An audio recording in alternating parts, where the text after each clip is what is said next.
Okay. What's up, Psychonauts? Today we're talking about DMT entities. I'm going to share with you some of my various entity encounters, what those were like, some of my theories, and just some of the intricacies of DMT entities.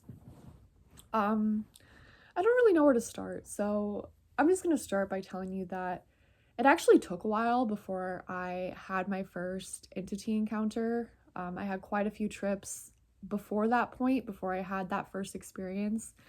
And I actually have a theory about why this is. Now, there's various explanations, and I'm not saying this is what's happening, but just hear me out. I think the DMT space in general is very chaotic. It's filled with a lot of noise, but there's also signals within that noise. And so what I think happens is once you get used to this space and you're no longer overwhelmed by the noise, your brain is able to tune into one of those specific signals. And this is what I think leads to that distinct entity experience. And this also may be an explanation for different types of entities. Each signal could correspond to a different entity type.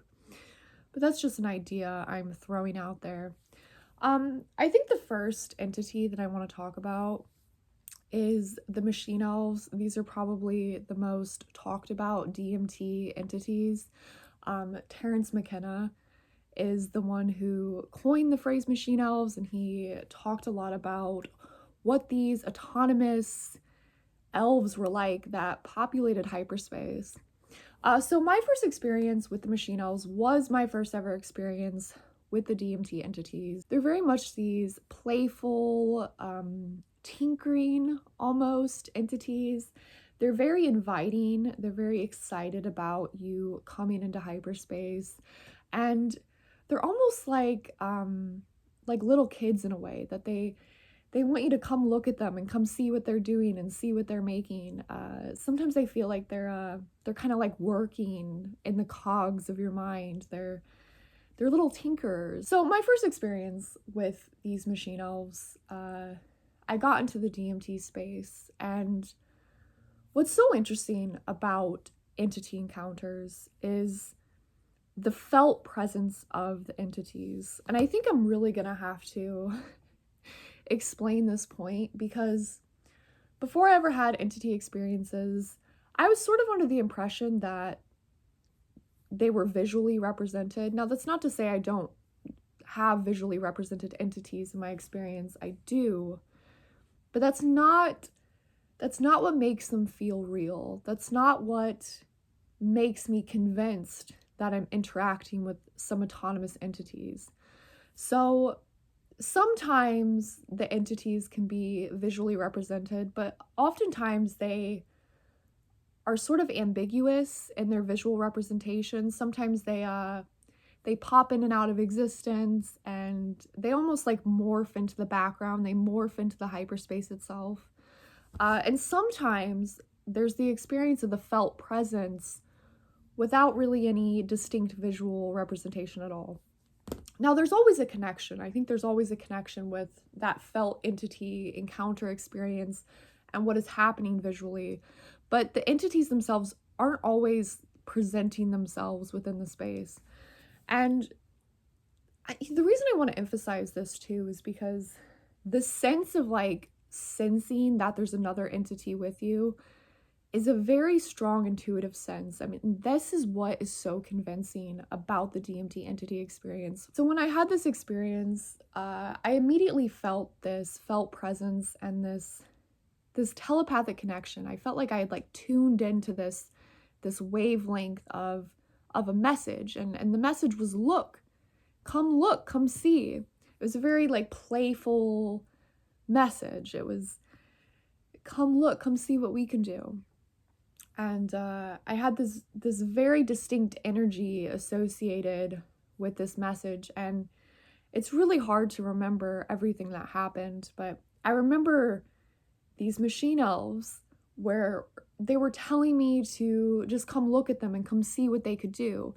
And what they were telling me was that they were making reality in some weird way. This is a common theme I get with a lot of the DMT entities, that they're somehow creating reality or constructing realities.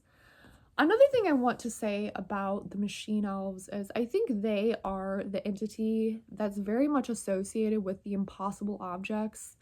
They're very much creators. They're making things. Terence McKenna would talk about these elves as singing objects into existence. So they're definitely creating things within this hyperspace that they are inhabitants of. Another thing about these machine elves is I think they have that, like I said, they have that very light and playful, almost childlike energy to them. Whereas you can sometimes get a more darker, trickster energy from an entity. And I'm going to give a name to this specific entity type. And I'm going to call it the Jester at the gates of hyperspace.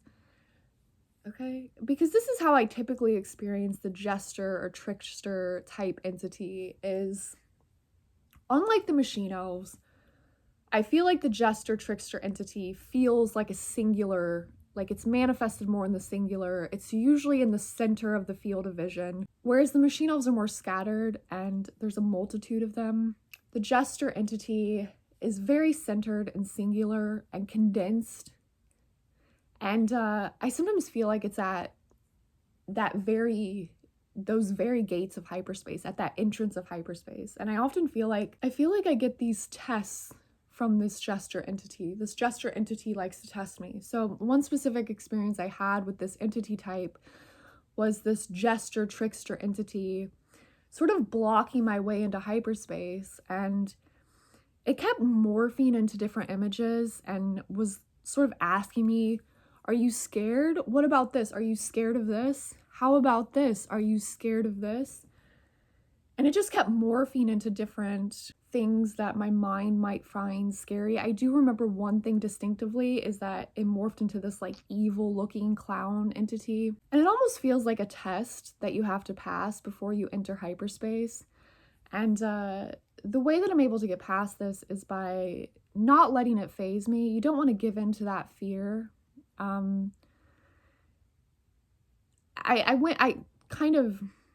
came back at it with curiosity and openness. I was just like, should I be scared? Am I scared? What is this? Should I be scared? Just kind of this curiosity that I was giving back to it, and I didn't let that fear sink in. I didn't like latch onto that fear.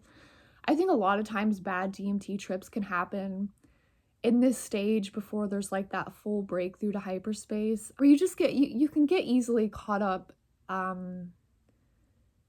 in a state of fear. And I think this Jester entity is almost, he's a gatekeeper. He's gatekeeping people who aren't ready for hyperspace, and you won't get access until you're ready. I think you need to be somewhat pure of consciousness to enter hyperspace. If there's a lot going on in your psyche, if there's things muddling your mind, if there's things weighing you down, it's going to be much harder to have that full-on breakthrough experience. So that is the Jester. I kind of feel like the Jester, once you get past that, it kind of breaks way more into the machine elves. I think they're kind of related, that darker Jester energy that's in the singular form, and once you get past that gate, it kind of opens up into the more playful and lighthearted machine elves. But I want to talk about another entity type, and that is aliens. So I have had some experiences with what I would just straight up describe as aliens. Okay, I just have to tell you, just hold on. I have to get comfortable to tell you this because this was so real to me when it happened. And the common experience happened. I felt like I had like tuned into a signal, and I established this telepathic connection with these aliens. And there's an immediate information transfer. They're immediately relaying to me their message. Basically what they told me was that, they had originated from another star system. They were extraterrestrials, but they had engineered themselves into this hyperspace. They had learned how to manipulate the fundamental field of consciousness, the underlying field of consciousness that underlies all of space-time. There's no need to travel through space when you can travel through these higher dimensions, when you can manipulate that underlying consciousness field. And this is how the telepathy works too. They're able to telepathically communicate through their understanding and ability to manipulate this consciousness field. And yeah, it was really weird. They had engineered themselves into hyperspace. So they weren't natural inhabitants of hyperspace, whereas with the machine elves and even like the Jester entity, I think they're more natural inhabitants of hyperspace. Like that's their natural habitat. Whereas these aliens had figured it out. They had engineered themselves into there, but that's not where they originated from. Yeah, there also was some common themes though about they sort of had their hand in our reality and sort of creating reality. It's really hard to say what that's all about. The whole creating reality theme is just very common with entities in general. I guess it has to do with I don't actually know what's going on. Maybe I should just say that right now. Of course I don't know what's going on. But you know, I like speculating. It's quite fun. No, I do think that there's some other entity types. I do think that there can be more like archetypal entities. I made another video about the Goldilocks zone of DMT entities, and I sort of think that entities can come in different layers, that you know, it's actually possible your mind, there might be some entities that are purely a manifestation of your own psyche, and then you go up another layer and you know, maybe you get into the species overmind or the collective unconscious, and you get these autonomous archetypal entities that sort of reside there on their own. And you can go up further. You can get maybe you can, a further level up is Gaia or the Earth mind, and a further level up you get some species overmind, and up and up and up, and there's all these levels until you reach full on, I don't know, cosmic consciousness. Because there's such a variety in DMT experiences. And I almost did write this down as a type of entity is your higher self. I don't know if this really counts as an entity encounter, but I have had a sort of experience of contacting my higher self, or even the experience of cosmic consciousness or becoming God or realizing you're God. I know it's all very strange to say in language, but at the time of the experience, that this is the impression that it leaves. I do want to say all of this, you know, I'm very skeptical of all of these encounters, but the crazy thing is about these psychedelic experiences and these entity encounters is you don't have to believe in it. In fact, it's almost better if you don't. It kind of reminds me of something Terence McKenna talks about, how, and I think he's talking about this with respect to the mushroom and why the mushroom, why it likes him more or less, because he doesn't believe in anything. And that's kind of how I've always gone into these experiences, but there's sometimes that the entity experience is so distinct, so overwhelmingly obvious that in that moment, it's really hard to be like, oh, do you exist? I don't know. It just seems like silly sometimes because it can be so obvious and real during that experience that you really are interacting with another entity. Going back to a point I made earlier, I said that the felt presence was really that defining feature of the entity experience, and there's something about this. I feel like it's a more developed sense. It's a stronger sense than just vision. That felt presence. It's a very intuitive sense to know when something else, when you're in the presence of something else, when there's something else there, when it's not just you. I don't know. I really think that there's something about the nature of reality. Obviously, this is true. There's something about the nature of reality that we just don't understand yet, that we're just not seeing. And I think it has to do with the nature of consciousness. And if we understood that, so many things would make a lot more sense, from DMT experiences and to aliens, UFOs, space travel. I think there's so many things that would be opened up if we just unlocked a piece of the puzzle that we're missing. I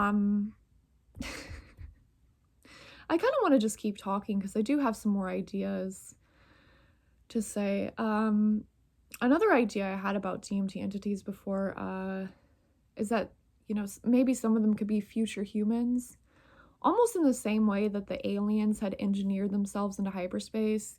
Maybe humans at some point engineered themselves into hyperspace.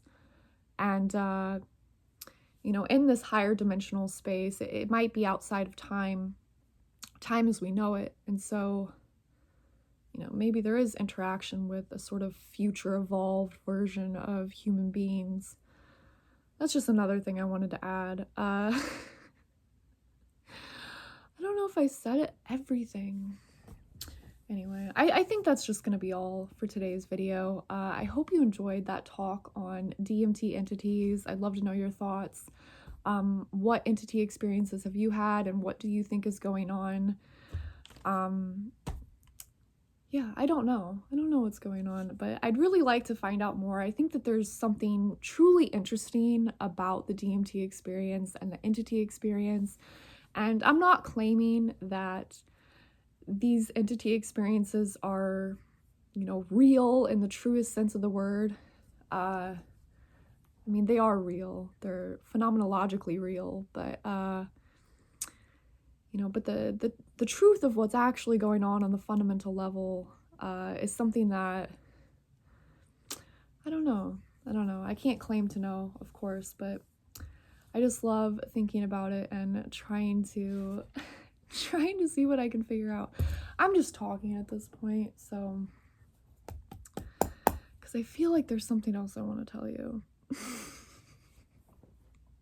Yeah, I really think that the boundaries between the internal mind and the external are maybe more fuzzy than we think.